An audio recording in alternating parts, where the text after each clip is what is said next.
कन्हैया पुकारा करेंगे, लताओं में ब्रिज की गुजारा करेंगे। बोलो कन्हैया कन्हैया पुकारा करेंगे, लताओं में ब्रिज की पुकारा करेंगे। कन्हैया कन्हैया पुकारा करेंगे, लताओं में ब्रिज की गुजारा करेंगे। कन्हैया कन्हैया पुकारा करेंगे, ओ लताओं में ब्रिज की गुजारा करेंगे। कन्हैया कन्हैया कन्हैया कन्हैया बोलो सांवरे सरकार की जय हो। तो हम लोग बड़े सद्भागी हैं और बड़े कृपा प्राप्त जीव हैं, श्रोता हैं, जो आज इस पंडाल में गीता सम्मेलन के सुअवसर पर यहाँ विराजमान होकर भक्ति रसामृत का पान कर रहे हैं। सम्मेलन के लिए जब आमंत्रण हुआ तो मैंने सोचा कि क्या करें इस पर, क्योंकि हमारी तो कोई औकात नहीं है कि हम गीता पर कुछ बोले। अद्भुत ग्रंथ है, हर दृष्टिकोण से, जिस जाविये से महापुरुषों ने इसका दर्शन किया है, नित्य नूतन रस श्रीमद् भगवत गीता से महात्माओं ने प्राप्त किया है। तो मुझे भी ऐसी प्रेरणा हुई गुरु कृपा से, आप संतों की कृपा छाया में बैठकर, कि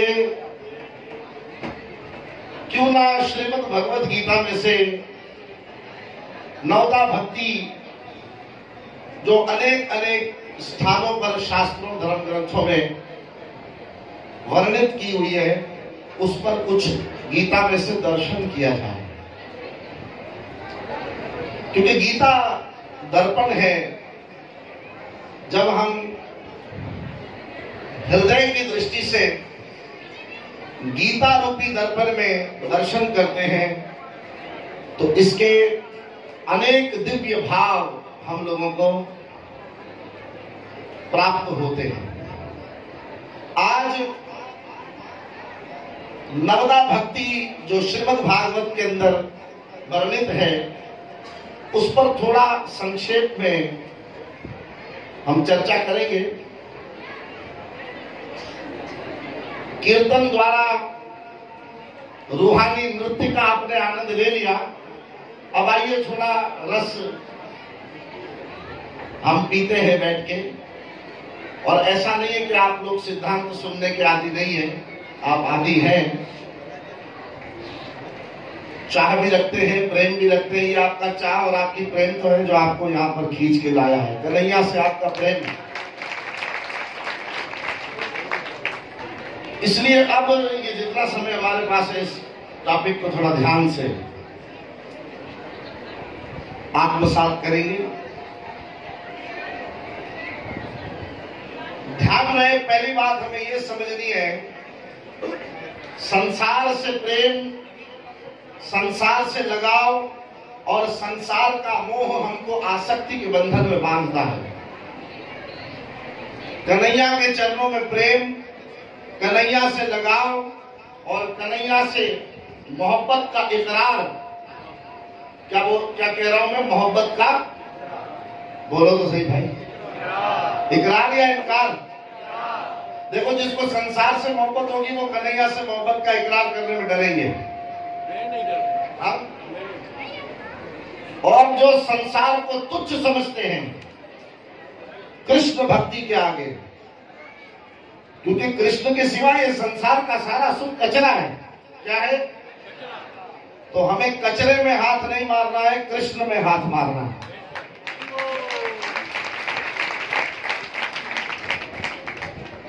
किस में हाथ लगाना है? कि कचरे में? जोर से बोलना पड़ेगा। तो कृष्ण में यदि हमें प्रवेश करना है या कृष्ण को अपने मन मंदिर में बिठाना है, तो हमें भगवान की भक्ति करने का संकल्प करना पड़ेगा। क्या? किस चीज का संकल्प? भक्ति करने का मतलब है भगवान से मोहब्बत का इकरार करना, फैसला करना, सुनिश्चित करना कि हम संसार को नहीं, हम कृष्ण को मोहब्बत करेंगे। क्योंकि संसार की मोहब्बत हमको रुलाएगी, कृष्ण की मोहब्बत हमें झुमाएगी, नचाएगी, आनंद कराएगी। अभी आपने देखा 5-7 मिनट का कीर्तन भक्त लोग कराते हैं, आप कितनी मौज में आ जाते हो। ये 5-7 मिनट का कीर्तन आपको अपने स्वरूप में स्थित कर देता है, और जो ही आप स्वरूप स्थिति में आते हैं, जो असल में आप हैं, कौन है?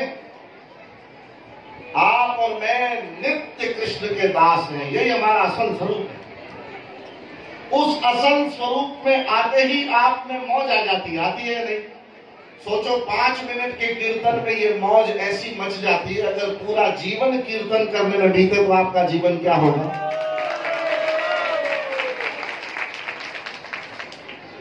तो इस 5-7 मिनट का आनंद जो भक्तों के कीर्तन में आप करते हैं, बाकी सारी बातें, पूरा लेक्चर वो कीर्तन को ही समझाने के लिए होता है, ताकि आप में वो मस्ती, वो रूहानी सुरूर पैदा हो और आप परम आनंद की अनुभूति करके यहां से जाए। इसके लिए सारा लेक्चर है, सारा संवाद है। तो आइए अब हम उसी मोहब्बत के इकरार को, जिसको अनेक अनेक प्रकार से महापुरुषों ने शास्त्रों में वर्णन किया है, शास्त्र के दर्पण में गीता की नवदा भक्ति का दर्शन करते हैं। ठीक है? सावधान होकर के श्रवण कीजिए। क्या है ये भक्ति? शांडिल्य भक्ति सूत्र में आचार्य चरण परम वंदनीय श्री शांडिल्य जी महाराज भगवान की भक्ति की व्याख्या करते हुए कहते हैं, सा परा अनुरक्ति ईश्वरी सभक्ति इत्याभिधीयते। क्या बात है भाई? बैठ जाओ, अभी शांति से बैठ जाओ। अभी बहुत कीमती बात हो रही है। ठीक है? और कोई प्लान नहीं है, सब चला जाएगा यहाँ से, सब यहाँ से आ रहा है, तो चला जाएगा तो फिर मुसीबत हो जाएगी। सा परा अनुरक्ति ईश्वरी, ईश्वर के चरणों में आसक्ति का नाम ही भक्ति है। क्या डेफिनेशन हुई? हरि चरणों में आसक्त। देखो, एक संसार से बंधना है, एक गोविंद के चरणों में बंधना है। संसार में बंधोगे तो जन्म जन्मांतर धक्के खा खाकर अंत में परेशान होकर मर जाओगे, और गोविंद के चरणों में बंधोगे तो जन्म जन्मांतर की मुसीबतों से मुक्त होकर के तर जाओगे। अब तरना है या मरना है, आपके हाथ में फैसला है। तरना है तो बांध लो अपने आप को कृष्ण चरणों के साथ। अब कृष्ण चरणों में अनुरक्ति के 9 द्वार बताए गए हैं। 9 तरह से आप में कृष्ण चरण अनुरागी बन सकते हैं। ठीक है? उसमें पहले भागवत ने वर्णन किया, जो भक्ति का प्रथम सोपान है। फिर गीता में भगवान का उसको वर्णन कर रहे हैं, उसको डिस्कस करेंगे। पहला शब्द भक्ति का जो प्रथम सोपान है, पहली सीढ़ी जो है, आप सबको ख्याल में आ जाएगी, सब सुनते रहते हैं। अभी वो भगत भी जो यहाँ व्यासपीठ पर से प्रवचन करके गए, वो भी बता के गए उसके बारे में। तो पहली भक्ति कौन सी है? जोर से बोलो। सॉरी, ये मानस की बता रहे हो, भागवत की बताओ। अब पहली भक्ति है श्रवण। श्रवणम कीर्तनम विष्णु स्मरणम पाद सेवनम, यूं कहकर आरंभ किया श्रीमद् भागवत में नवदा भक्ति को। अब उसमें प्रथम भक्ति जो है वो श्रवण है। क्या श्रवण माने सुनना। अच्छा देखो, सुनते तो आप बहुत कुछ हो, लेकिन यहां श्रवण को भक्ति बताकर श्रवण की विशिष्ट महिमा महापुरुषों ने भागवत के अंदर की है। अभी यहाँ कुछ माताओं का शोर भी आपको सुनाई दे रहा है नहीं दे रहा है? हो सकता है बाहर से ट्रक गुजरता हो तो उसका हॉर्न आप सुनेंगे, कोई व्यक्ति व्यर्थ की वार्तालाप करता हो वो भी आप सुनेंगे, और यहाँ जो बातें गीता के मर्म और रहस्यों की बताई जा रही है ये भी आप सुनेंगे। तो सुनने में और श्रवण करने में थोड़ा अंतर है, इसको थोड़ा समझना पड़ेगा। दूसरी बहुत सारी व्यर्थ की चीजें आप सुनते रहते हैं, वो श्रवण नहीं है। श्रवण का मतलब है ऐसा सुनना जिस सुनने में आपके मन की इन्वॉल्वमेंट हो। बात नहीं समझ आई? माने आप जो सुन रहे हैं वो केवल कान से नहीं सुन रहे, मन से भी सुन रहे हैं। जीवन में परिवर्तन तब आएगा जब आप कान के साथ साथ मन से भी सुनेंगे, वरना एक कान से सुनकर दूसरे कान से निकाल देने की रिवायत सबने सुन रखी है। और यही कारण है हमारे यहाँ बहुत सत्संग सुना जाता है, लेकिन मनुष्य के जीवन में परिवर्तन क्यों नहीं आता? क्योंकि वो एक कान से सुनकर दूसरे कान से निकाल देते हैं। इसलिए सुनना एक कला है। सुनना क्या है? एक कला है, एक आर्ट है। इस तरह सुनो कि वो तुम्हारे मन का हिस्सा बन जाए, तुम्हारी मानसिकता पर छा जाए। यानी गीता के बारे में जो सुनना है, रामायण के बारे में जो सुनना है, वो इतनी चाह के साथ सुनना है कि एक बार कान के मार्ग से जब वो हृदय में जाए तो फिर सदा सदा के लिए वो आपके जीवन का हिस्सा बन जाए और आपका जीवन उसके अनुरूप यात्रा करने लगे। उसको श्रवण कहते हैं। यह है श्रवण। थोड़ा गहरा है लेकिन कोशिश करेंगे इन 9 सूत्रों पर। और उसके विषय में भगवान क्या बताते हैं? अन्येतवेवमजानन्तः श्रुत्वान्यभ्यो उपासते। ए भाई सो गए थे? सो गया क्या? देखो ये होता है,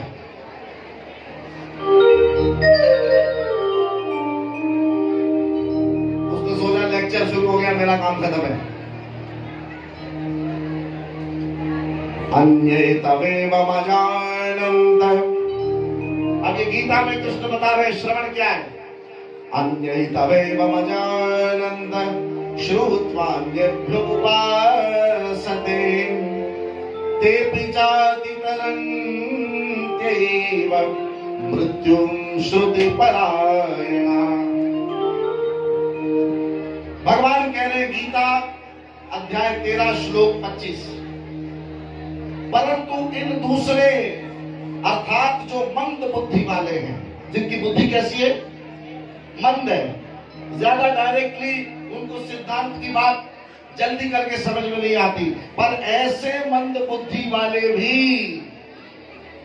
जो सत्य को प्राप्त महापुरुष हैं, ऐसे जागृत महापुरुषों के चरणों में बैठकर भगवान की दिव्य महिमा के विषय में सुन ले तो वो भी मृत्यु रूपी संसार सागर से शीघ्र ही तर जाते हैं। इसलिए श्रवण की महिमा है और कई तरह हैं। देखो, पूरी गीता सुनाने के बाद भगवान ने अर्जुन को प्रश्न किया कि हे अर्जुन, मेरे ये वचन जो थे इसको तुमने एकाग्र चित्त के साथ श्रवण किया या नहीं? और तुम्हारा अज्ञान जनित मोह दूर हुआ या नहीं? तब अर्जुन भगवान को कहते हैं, क्या कहते हैं? और जब भी अर्जुन कहते हैं सुर में कहते हैं, इसलिए सुर जरूरी है। नष्टो मोह स्मृति लब्धात्मप्रसादान्मयाच्युत स्थितोऽस्मि गतसन्देहे संदेह कृष्यै वचनं तवा।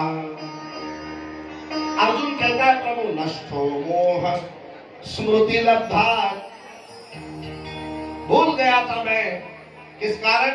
बोले मोह की चोट लगी थी मत्थे पर। जैसे आदमी को चोट लगती है तो याददाश्त खो जाती है, तो इस मोह के प्रहार के कारण कलिकाल में हम लोगों की बुद्धि जो है लुप्त हो गई है। इसलिए संसार में महत्व बुद्धि हो गई। संसार जो है इसमें महत्व बुद्धि, ये तो असत्य है, झूठा है, कल्पित है। महात्माओं ने कहा संसार क्या है? वेदांती महात्मा कह रहे कल्पित है, कल्पना है ऐसा। अब तुम कल्पना को सत्य मानने की भूल कर रहे हो। सत्य कौन है? कृष्ण है। संसार कल्पना है, संसार सपना है, कृष्ण अपना है। अब जो सपना है संसार, उसको अपना मान लिया, क्योंकि इसमें महत्व बुद्धि हो गई।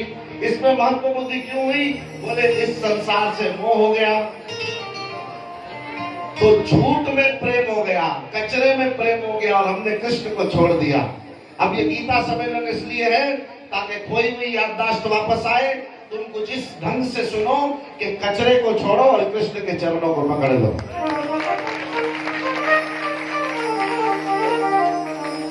कोई एक बात चुन लो अपने जीवन के अंदर। सुबह से लेकर शाम तक के जितने आपने लेक्चर सुने, नो मैटर किस महापुरुष ने कौन सी बात आपको बताई है, क्योंकि यहाँ बैठे सभी लोगों का आधार कृष्ण है। इसलिए किसी की भी बात को, कोई एक बात, मैं आपसे हाथ जोड़कर विनती करता हूं। ये सत्संग, ये सम्मेलन वैसे ही सफल है भगवान की कृपा से। आपको कुछ करने की जरूरत नहीं, लेकिन मेहरबानी करो थोड़ा अपना भी कंट्रीब्यूशन इसमें डालो। क्या? कोई एक वचन यहाँ से जब उठो तो लेकर उठो कि मैं अपना जीवन कृष्ण के वचन के अनुसार गुजारूंगा, उसके मुताबिक गुजारूंगा।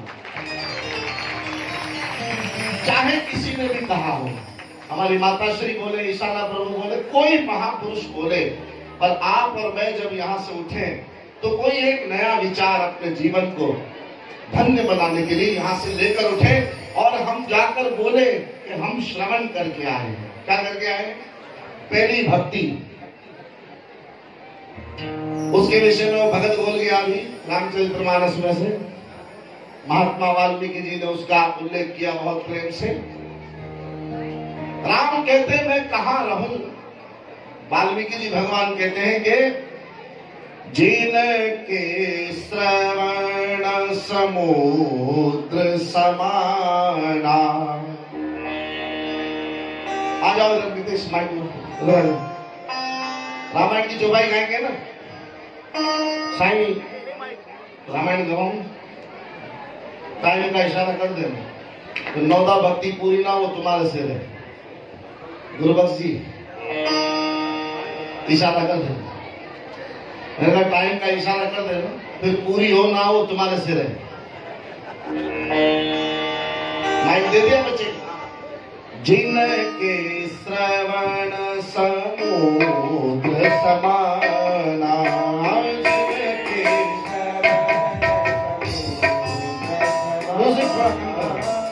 जिनके श्रवण समुद्र समाना,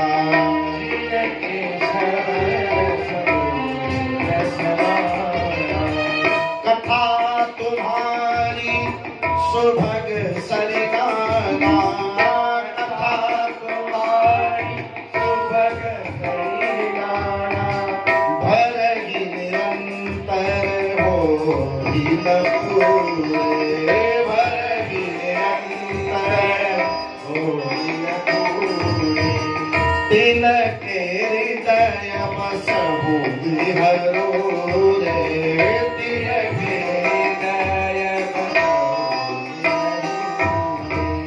और बड़ी प्यारी बात, जिन हरि कथा सुनी नहीं काना, जिन हरि कथा सुनी नहीं काना, श्रवण इंद्र अहि पवन समाना, श्रवण इंद्र अहि जिसने ये कान प्राप्त करके भी भगवान की कथा को न सुना, उसके कान कान नहीं है, सांप के रहने के बिल हैं। इसलिए ये कान किस लिए दिए हैं? गोविंद वाणी गुणानुकेतेन, इससे पियो। देखो परीक्षित ने 7 दिन इस कान से भगवान के नाम के रस को पिया, और वो मुक्ति जो जन्म जन्मांतर में महापुरुषों को सुलभ नहीं हुई, अनेक जन्म लग गए, वो मुक्ति 7 दिनों में भागवत कथा के श्रवण मात्र से परीक्षित महाराज प्राप्त करके मुक्त हो गए। पार्वती भगवान राम की संपूर्ण कथा सुनने के बाद कैलाश के उत्तंग गिरि शिखर पर आशुतोष ओढ़रदानी भगवान शंकर के सन्मुख बोली, मैं कृत्य कृत्य भयौ गोसाई, तव कृपानुविशेष, उपजी राम भगति दृढ़, और बीते सकल कलेश। आज हर आदमी परेशान है, हमारे जीवन में कलेश है, हमारे जीवन में संघर्ष है, मुसीबत है, कलह है, बरकत नहीं है। ये सब चीजें सिर्फ इसलिए हैं कि तुम्हारे जीवन में भक्ति नहीं है। जिस दिन भक्ति जीवन में आ गई, उस दिन लात मार के इन सब चीजों को बाहर निकाल देगी। भक्ति का आना जरूरी है। एक क्षण मात्र में भक्ति इन सब का विकारों का विनाश करने में सामर्थ्य रखती है। तो उस भक्ति को अपने भीतर भी बिठाना हो तो क्या करो? बोले श्रवण करो भगवान की कथा का। जैसे पार्वती के समस्त क्लेश विश्रांत हुए, अर्जुन का समस्त मोह नष्ट हुआ, परीक्षित को जो मृत्यु के भय से भयभीत था उसको भय से मुक्ति मिली और निर्भय पद निर्माण प्राप्त किया। तो भगवान की ये कथा, इसके 3 भाव बताए गए हैं। महापुरुषों ने बताया कि विषयी जीव जो है उनके लिए भगवान की कथा औषधि है। संसारी विषयी जीव है ना, उनके लिए क्या है? क्योंकि विषयी जीव बीमार है बेचारा, उसको कई मानसिक रोग लगे हुए हैं।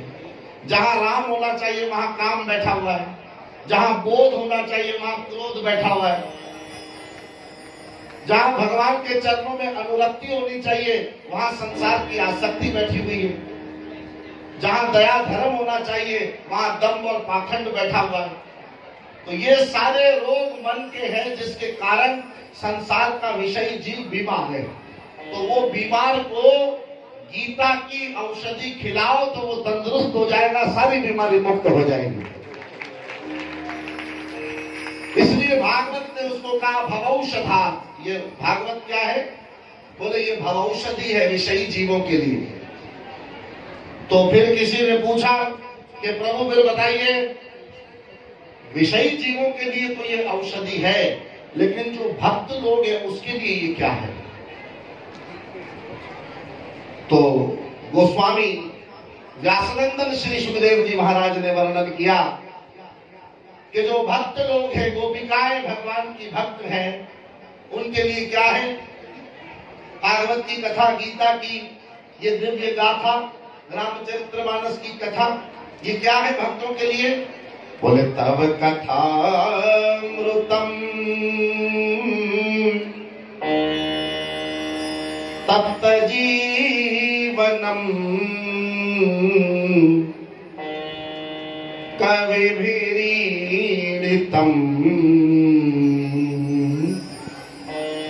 कल्मषापहम् श्रवण मंगलम श्रीमदाततम् भुवि गृह्णन्ति ते भूरिदा जना। 19 श्लोकों में गोपी गीत गाया भागवत में गोपीजनों ने। उसमें वर्णन किया कि भगवान आपकी कथा हमारे लिए अमृत है। क्या है? अब बताओ, ये अमृत पीने के लिए देवता होना पड़ता है, और वही अमृत आपको मुफ्त में कलयुग में यही धराधाम पर प्रियालों की धरती में मिल रहा है। ये अमृत है, गोपियों ने कहा। मगर कोई पिए, पीने वाले के लिए है ना ये। कोई पियो रे पियाला राम रस का, कोई राम रस का, कोई पियो रे पियाला नाम रस का, कोई पियो रे पियाला नाम रस का। गोपियां कहती है, प्रभु तब कथामृतम तप्त जीवनम, हम तप रहे हैं संसार की इस संतप्त अग्नि में, तो आपकी कथा क्या है? बोले तब कथामृतम तप्त जीवनम कवि विरीडितम कल्मषापहम, सारे कल्मषों का विनाश करने वाली ये एक दिव्य गाथा है। श्रवण मंगलम, जिसके श्रवण करने मात्र से जीव का मंगल हो जाता है, ऐसी ये दिव्य कथा है। श्रीमदातकम भुवि गृह्णन्ति ते भूरिदा जना, हे प्रभु आपकी कथा अमृत है, तो भक्तों के लिए ये अमृत है। तो फिर पूछा कि सिद्धों के लिए क्या है? शिव जैसे सिद्ध जो है, सुखदेव जी महाराज जैसे सिद्ध जो है, उसके लिए क्या है? बोले उसके लिए ये आसव है। आसव किसको कहते हैं? नशे, परम नशा है। देखो, एक नशा संसार का है, जो संसारी आदमी करता है तो बेहोश हो जाता है, लेकिन गीता वो नशा है, एक बार जिसको चढ़ गया, जन्म जन्मांतर के खोए हुए होश वापस आते हैं, आदमी होश में आ जाता है। तो बेहोश होकर मरना है तो वहां संसार का नशा है, और होश में आना है तो ये कृष्ण के नाम की खुमारी है। हरे कृष्णा कृष्णा कृष्णा हरे हरे, हरे राम राम राम हरे हरे। तो ये श्रवण दूसरा नंबर है। साईं एक हो गया, गिन लो। अब इस तरह टाइम देख लो कितना होगा। आज ही सुर दीजिए भैया। सततम कीर्तयन्तो माम यतन्तश्च दृढव्रतः नमस्यन्त्यश्च मां भक्त्या नित्ययुक्ता उपासते। नंबर 2 श्रवणम कीर्तनम विष्णु। दूसरा क्या है? भगवान का कीर्तन करो और कीर्तन के माध्यम से कृष्ण चरणानुरागी बन जाओ। एक आदमी है, वो बेचारा सुन के भगत बन सकता है। एक आदमी है, उसको सुनने में इतना वो नहीं आ रहा, वो कीर्तन करेगा। क्या करेगा? कीर्तन करके अपने आप को भगवान की सेवा में लगाएगा। लेकिन कैसे करना है? भगवान ने कहा सततम कीर्तयन्तो माम यतन्तश्च दृढव्रतः, मुसलसल बुनियादों पर कीर्तन करना है। कैसे? मुसलसल, जैसे जिंदा रहने के लिए सांस जरूरी है ना, कीर्तन किसको कहते हैं उसकी व्याख्या करना। परम श्रद्धेय, परम आदरणीय, परम वंदनीय स्वामी श्री रामसुखदास जी महाराज,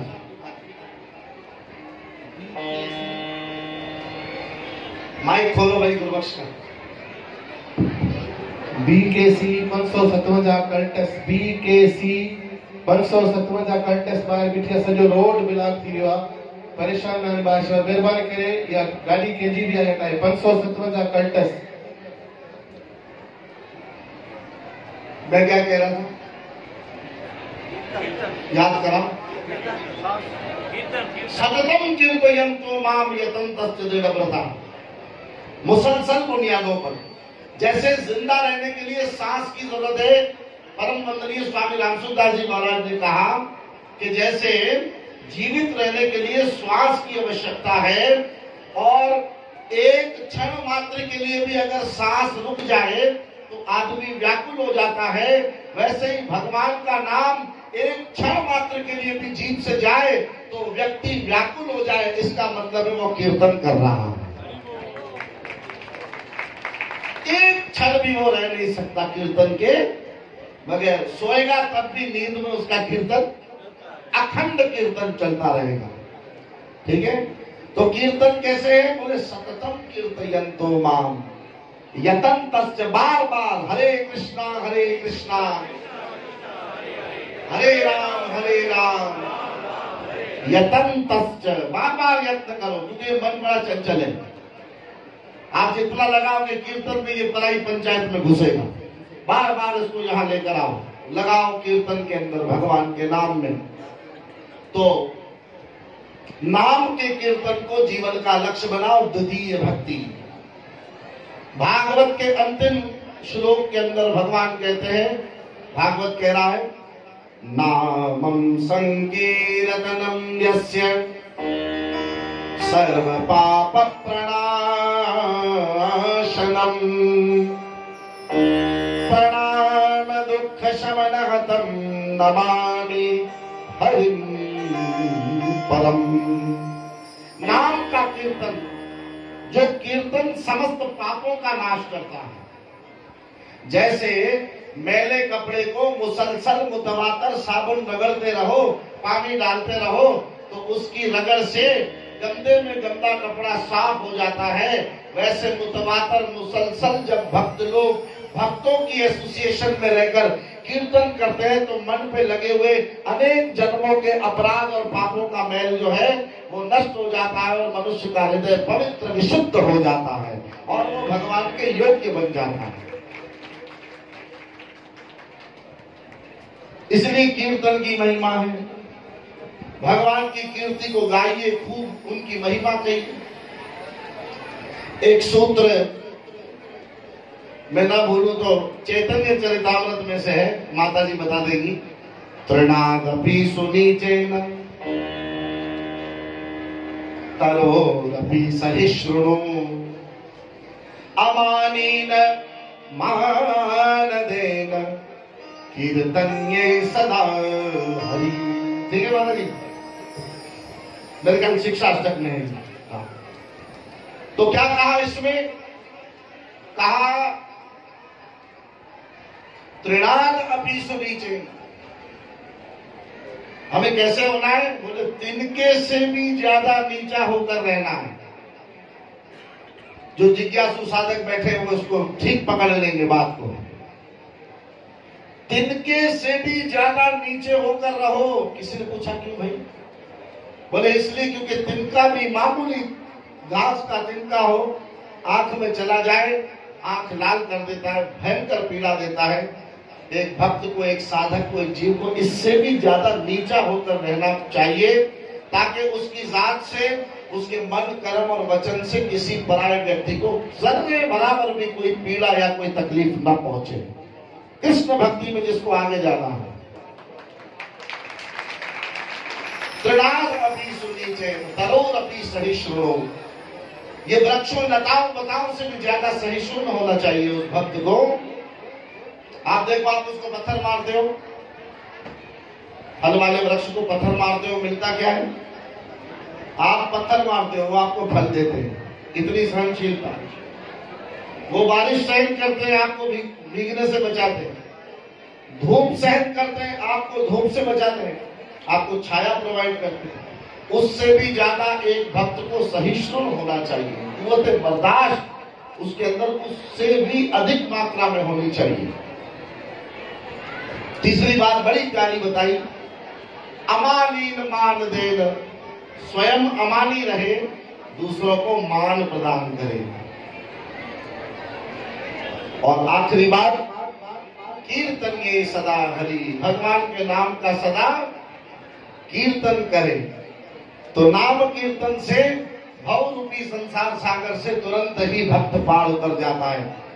एक भजन है बड़ा प्यारा, भजन श्याम सुंदर का करते रहोगे, भजन श्याम करते रहोगे, भजन श्याम सुंदर का करते रहोगे, भजन श्याम सुंदर का करते रहोगे, भजन श्याम सुंदर का करते रहोगे, भजन श्याम सुंदर का करते रहोगे। हे संसार सागर से करते रहोगे, संसार सागर से करते रहोगे, हे संसार सागर से करते रहोगे, संसार सागर से करते रहोगे।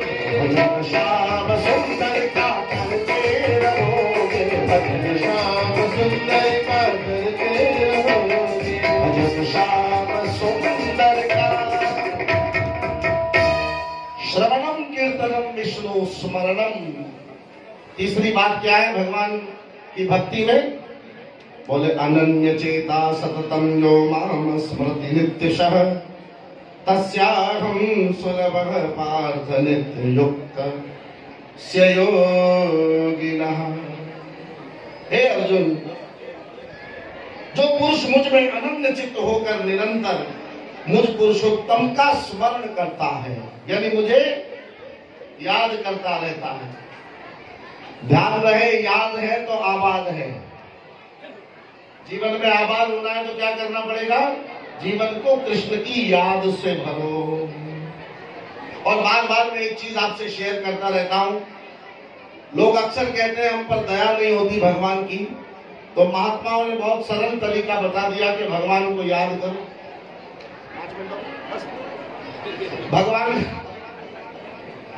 भगवान को याद करो। याद शब्द का उल्टा करोगे तो बन जाएगी दया। क्या बन जाएगी?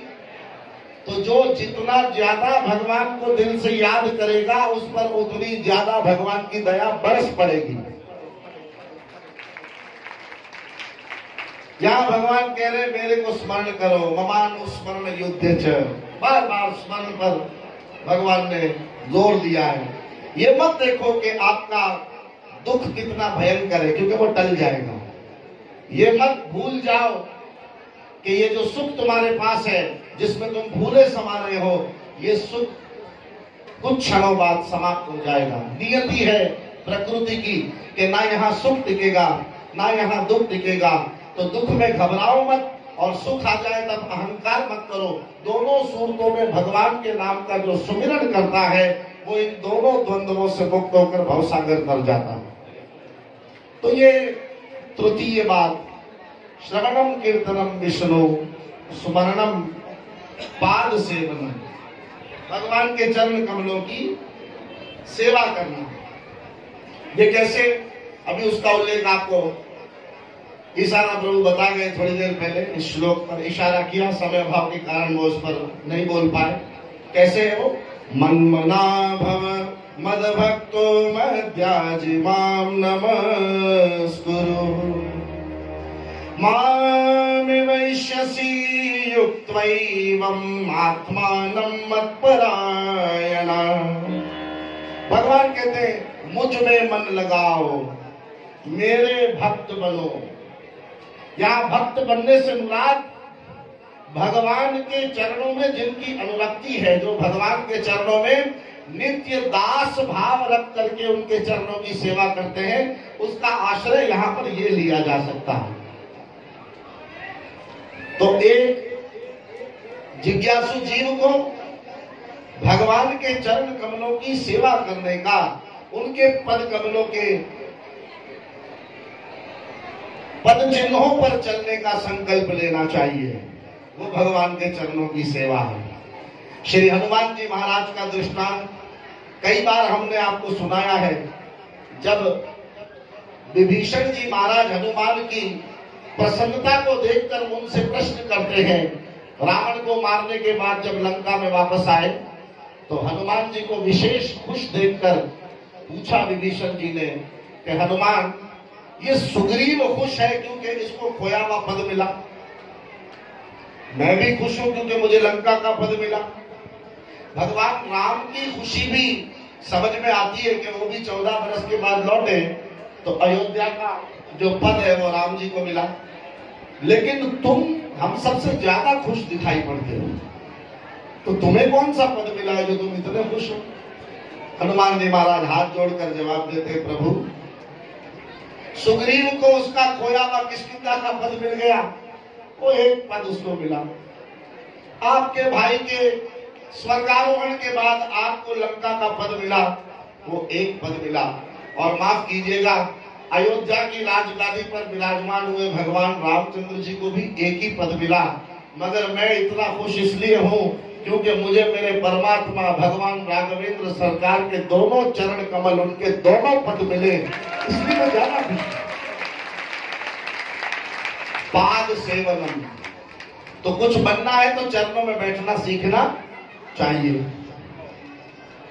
तो श्रवणम कीर्तनम विष्णु स्मरणम पाद सेवनम अर्चनम वंदनम दास्यम सख्यम आत्मनिवेदनम।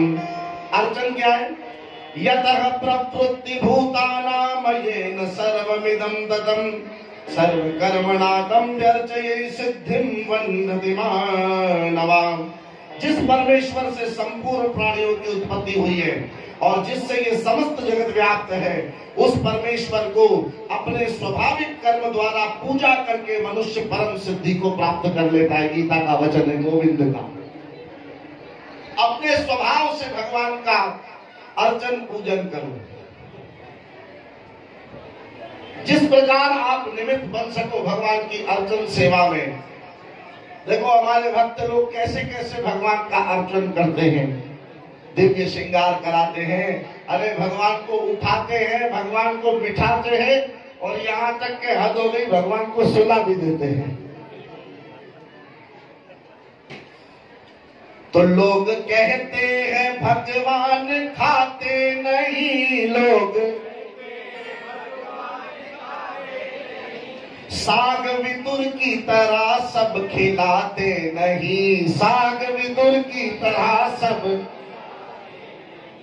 तो साग विदुर की तरह सब खिलाते चलो, साग विदुर की तरह खिलाते चलो। ओ मनवा गोविंद गोपाल गाते चलो,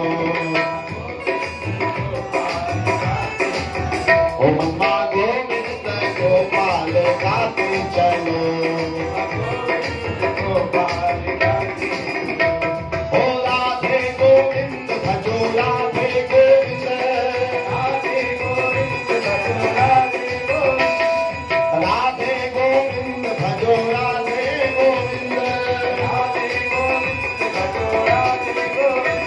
ओ राधे गोविंद भजो राधे गोविंद, राधे गोविंद भजो राधे गोविंद। तो किसी भी प्रकार भगवान के अर्चन में भक्त निमित्त बन जाए, वो उसकी अर्चन सेवा हो जाती है। श्रवणम कीर्तनम विष्णु स्मरणम पाद सेवनम अर्चनम वंदनम।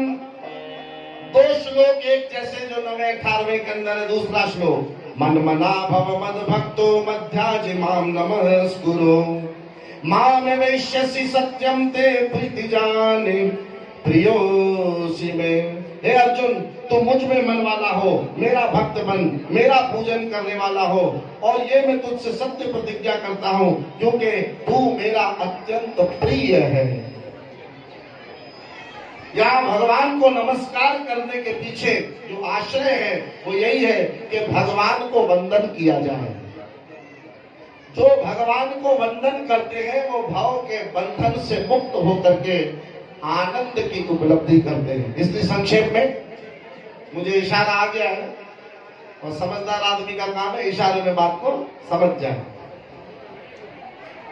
दास्यम, भगवान का दास बने।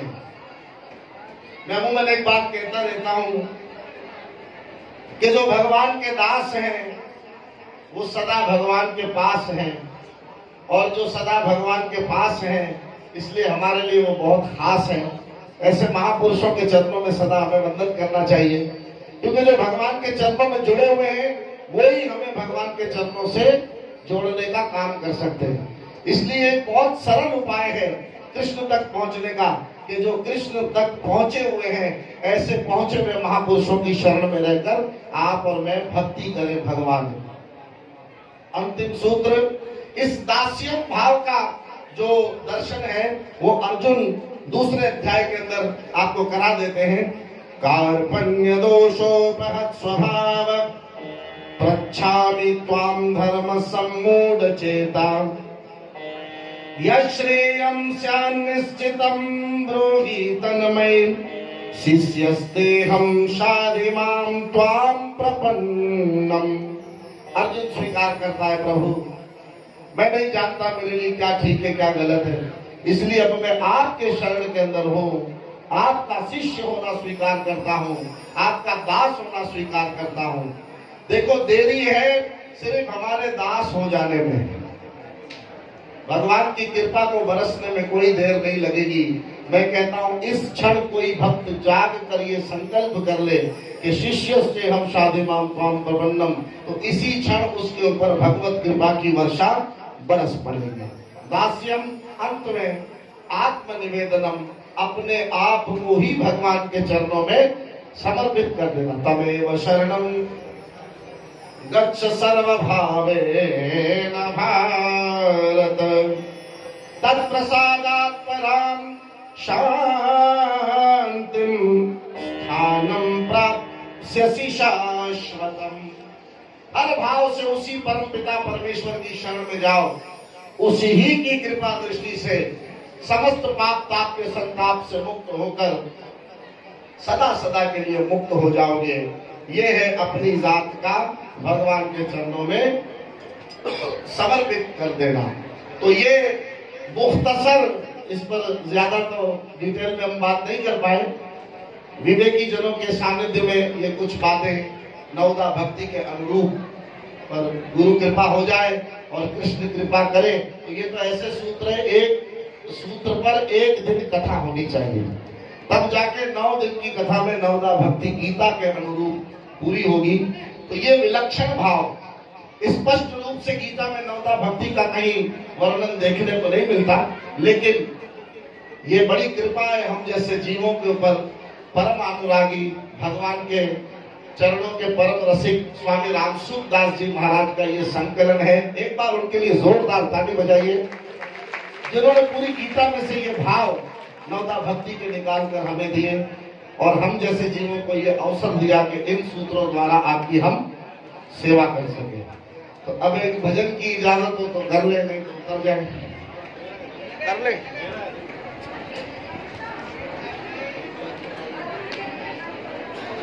बोलो श्याम सुंदर भक्त